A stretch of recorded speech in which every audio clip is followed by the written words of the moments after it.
ধন্যবাদ হাসিনা আপা। হুম। আপনি বোধহয় ওই খবরটা নিয়ে একটু সন্দিহান ছিলেন, যে এটা আমি একটু ক্লিয়ার করি। হ্যাঁ, কংগ্রেসে কংগ্রেস। ভোট হয়েছে, আমেরিকান হাউস অফ রিপ্রেজেন্টেটিভে ভোট হয়েছে। হুম, এখানে ভোট হলো আপনার, এখানে 215টা ভোটে জিতেছে। মানে মানে কে যে ডোনাল্ড ট্রাম্প হেরে গেছে, ডোনাল্ড ট্রাম্প পেয়েছে 208, হুম, আর এরা 215। হুম, আর 215 ভোট কিসের পক্ষে গেছে? যে যুদ্ধ আর চালানো যাবে না। হুম, শেষ পর্যন্ত আমেরিকান সেনেট, আমেরিকান কংগ্রেস মিলে, হাউস অফ রিপ্রেজেন্টেটিভ, তারা মানে সেনেট কংগ্রেস মিলে সবাই বলে দিয়েছে, ডোনাল্ড ট্রাম্পকে সময় বেঁধে দিয়েছে, 30 দিনের মধ্যে ব্যাকআপ, যুদ্ধ শেষ করতে হবে, হুম, মাস্ট। আর পারছে না, ট্যাক্স বেড়ে যাচ্ছে, জনগণের উপরে ট্যাক্স বৃদ্ধির ফলে রিপাবলিকান পার্টি সাংঘাতিকভাবে আনপপুলার হয়ে গেছে, এবং হুম, আমেরিকান জনগণ সাংঘাতিকভাবে আপনার ইয়ে হয়ে গেছে, অস্থির হয়ে গেছে, আর পারছে না। সুতরাং 30 দিনের মধ্যে ডোনাল্ড ট্রাম্পকে যুদ্ধ শেষ করতে হবে। এবার আপনিই বলুন যে 30 দিনের মধ্যে ডোনাল্ড ট্রাম্প কেন, তার 14 জেনারেশন যদি গোরস্থান থেকে উঠে আসে, গ্রেভিয়ার্ড থেকে, তাহলে যুদ্ধ কি 30 দিনের মধ্যে ইরানকে পরাজিত করতে পারবে? ইরানের সরকার পরিবর্তন করতে পারবে? ইরানে আমেরিকান সৈন্য নামাতে পারবে? হরমুজ প্রণালী ওপেন করতে পারবে? কোনটা পারবে? আইআরজিসি কে ধ্বংস করতে পারবে?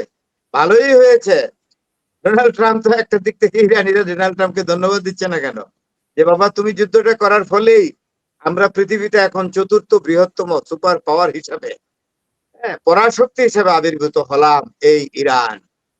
হুম, হুম। হ্যাঁ? তো সুতরাং এগুলো কি করে লাভ নাই। এখন আরেকটা মস্করা কথাও হয়েছে, নাকি সিনসিয়ারলি করেছে জানি না, তবে সব দিক থেকে ডোনাল্ড ট্রাম্পের জীবন, রাজনৈতিক জীবন, সবকিছু অন্ধকার হয়ে আসছে।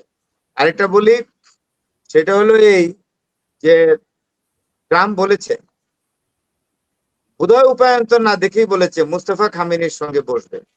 তো হুম, মুস্তফা খামেনির বাবা, হ্যাঁ, সৈয়দ আলী খামেনিকে হত্যা করেছে ডোনাল্ড ট্রাম্প এবং হুম, নেতানিয়াহু মিলে।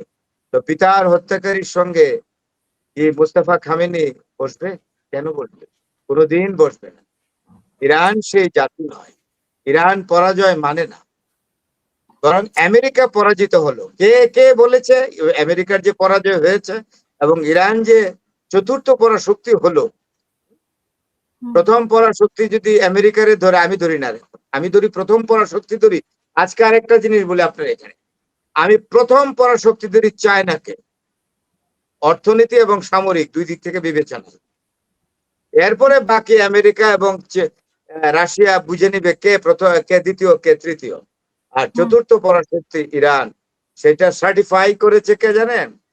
প্রফেসর জেফরি স্যাক্স, হুম, কলাম্বিয়া বিশ্ববিদ্যালয়ের অধ্যাপক, যেখানে এডওয়ার্ড সাইদ অধ্যাপনা করতেন, বিখ্যাত প্যালেস্টাইনের পণ্ডিত, যিনি ইসরায়েলের দিকে মৌতের আগে, ওনার ক্যান্সার ছিল, উনি আমেরিকার ওনার ছাত্রদেরকে বলেছে যে আমাকে ইসরায়েলে পাঠানোর ব্যবস্থা করো, আমার একটা শেষ ইচ্ছা আছে। ওনার জন্ম জেরুজালেমে, কিন্তু উনি বড় হয়েছে কায়রোতে, কারণ তার বাবা মা, তার বাবা এ, আ, এ, তার বাবা এবং মা চলে গেছিল কায়রোতে তাকে বাচ্চা হিসেবে নিয়ে, এটা খুব জরুরি দরকার। হুম, ওয়াহিদ সাইদ হলো বাবা, আর মা হলো হিলদা সাইদ, আর তার নাম হলো এডওয়ার্ড সাইদ। নাম শুনলে মনে করবেন মুসলমান, he is a hmm, Christian, মেরেনাইট।